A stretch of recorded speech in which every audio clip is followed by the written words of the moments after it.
చెప్పనా మీ ఎమ్మెల్యే గారు ఏ పార్టీలో ఉన్నాడు? కాంగ్రెస్ కాంగ్రెస్. ఏ పార్టీలో గెలిచిండు? తెలంగాణ అంటే తెలంగాణలో గెలిచి కాంగ్రెస్ పోయిండు కదా? కాంగ్రెస్ పోయిండు.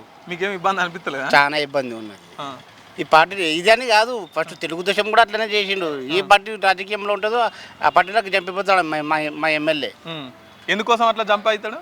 అది ఉంటుంది కదా, కూడా వేస్తారు. ఆ, క్వశ్చన్ అడుగుతారు. వస్తావా ఎక్కడ రావా నుంచి, అంటారు. ఆ, ఈసారి అయితే డౌటే కానీ ఆయన ఎట్లా పోతాడంటే ఇప్పుడు ఏది గెలిస్తే అది సపోర్ట్ చేస్తుంది కదా, ఆ పార్టీలోకి వెళ్ళిపోతే అలా అని చేస్తాడు ఆయన. ఉమ్. ఇప్పుడు మీ నియోజకవర్గంలో ఉప ఎన్నికలు రావాలనుకుంటారా? అంటే బీఆర్ఎస్ పార్టీ వాళ్ళు ఏం చేసిరు అంటే ఎవరైతే పార్టీ మారిరో వాళ్ళ మీద కోర్టుకు వెళ్ళిరు. వాళ్ళ మీద సరిగ్గా చేసిరు వాళ్ళు. అనర్హత పిటిషన్ వేయాలని చెప్పేసి తీసేయాలని చెప్పేసి వాళ్ళు ఫైట్ చేస్తున్నారు. ఆయనది గెలిచిందంటే ఏ రాజకీయం ఉంటుందో అక్కడే పోతాడు ఆయన. ఆ. ఇదని తెలుగుదేశంకి పోయిండు. ఇది కొత్త కాదు ఆయనది. అది అది ఏ గెలిచారో అక్కడనే వెళ్ళిపోతాడు ఆయన. మంచిగా ఏమైనా అభివృద్ధి కార్యక్రమాలు చేస్తుండ మరి?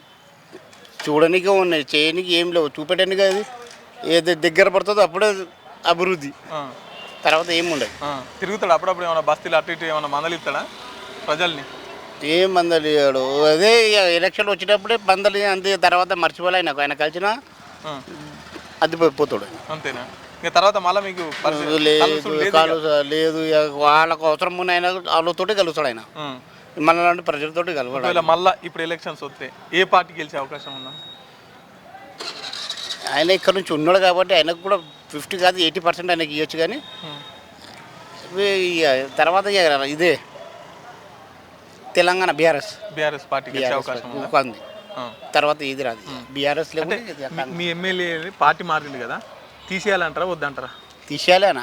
ఇది ఇట్లా కాదు కదా, అట్లా చాలా ఏ రాజకీయం అంటే ఎందుకు, నువ్వు ఒక్కదానిలో ఉండు, గెలు, దాంట్లోనే ఉండు నువ్వు. అవును. నీకు ఏమన్నా పోస్టులు దొరకదు. మా ఆయనకు ఏం దొరకదు. ఇది మా సీఎమే కాడు, మేము మినిస్టర్ పోస్టులు దొరకదు. ఎమ్మెల్యేనే ఉంటాడు ఎప్పుడు గెలిచినా, ఇన్నిసార్లు గెలిచినా.